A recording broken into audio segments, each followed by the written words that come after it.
deputada estadual, para que possa fazer o hasteamento da bandeira nacional.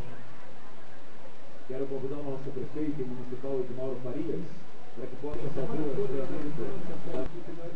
Então, cada um, é difícil falar, mas cada um deu essa contribuição. Nossa amiga Vicente, ajudando aqui durante 45 dias, dentro do processo que faz e critica.